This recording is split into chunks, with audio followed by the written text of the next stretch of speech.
So what exactly pissed this woman off so badly that she had to publicly go off on her fellow women? It started with one innocent question. She asked other ladies for head covering suggestions. That's it. No preaching, no judgment, just looking for info. But the replies weren't helpful. They were aggressive, condescending, weirdly personal, and you could feel the switch flip in her next post. She basically said, "This is why I don't have sympathy for women anymore." Now you might think, oh wait, all this over headscarves? But that's the point. This wasn't about fashion. This wasn't even about modesty. It exposed something deeper. A bitter, insecure, self-centered mindset that's infecting more and more women today, especially the ones who scream the loudest about being empowered. And if you're a man trying to build something real, you have to learn how to spot this energy early. Because once you're locked into it, no amount of love, logic, or loyalty will save you. Some women, not all, but many, have built their entire personality around being offended. They don't just want equality, they want control, and they call it oppression when they don't get it. You'll see this everywhere. A woman shares a preference and they call her a pick-me. Another chooses modesty and they call it internalized misogyny. Someone praises men and suddenly she's a traitor to womanhood. And this is not strength. This is insecurity, dressing up as empowerment. It's the kind of energy that can't celebrate differences. That turns every disagreement into a war. And that demands constant validation while offering none in return. And if you're a man trying to build anything healthy, this mindset is emotional quicksand. You'll never feel seen, never feel safe, because victims don't love, they demand, they don't build, they blame. And if you stay long enough, they'll make you the villain in their victim story.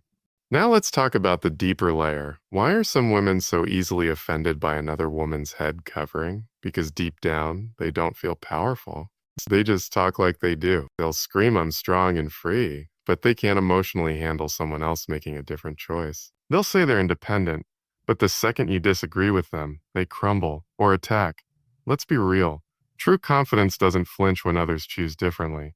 If another woman wants to wear a scarf and that shakes your entire identity, that's not empowerment. That's fragility. And this energy spills into dating hard. You'll see it in women who say things like, "I don't need a man," but they expect you to absorb all their emotional chaos. "I'm equal to you," but if you lead, they call it controlling. "I'm strong," but every boundary you set gets called toxic. This isn't feminine strength. It's unhealed insecurity with a loud mic. If you're a man who values peace, purpose, and clarity, you must learn to spot these behaviors early. Because no matter how attracted you are, these women will drain you. You'll constantly feel like you're walking on eggshells. You'll be forced to explain yourself for things that don't even need defense. You'll spend more time protecting her ego than building real intimacy. And that's not love. That's spiritual exhaustion. Let me put it simply. If she can't disagree without attacking, thinks different choices are oppression, treats emotional instability as a passion, then it doesn't matter how beautiful she is. She will drag your life into chaos. You want a woman who can regulate herself, who respects others, who understands the difference between personal boundaries and personal attacks.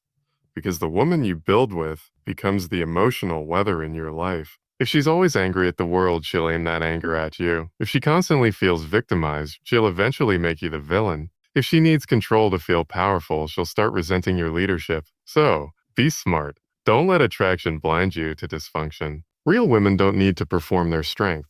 They live it calmly, gracefully, and without apology. So ask yourself, is she emotionally grounded? Can she respect other people's values? Does she know how to love without making war? Because your mission as a man isn't to save women from their insecurity. It's to walk in your clarity and only build with those who match that clarity. Love is not a battlefield, and a woman who always needs to fight is not ready to build. So protect your energy, spot the red flags early, and never ignore chaos just because it's dressed in confidence. Because at the end of the day, masculine peace cannot survive in feminine drama, and the strongest men walk away before they drown.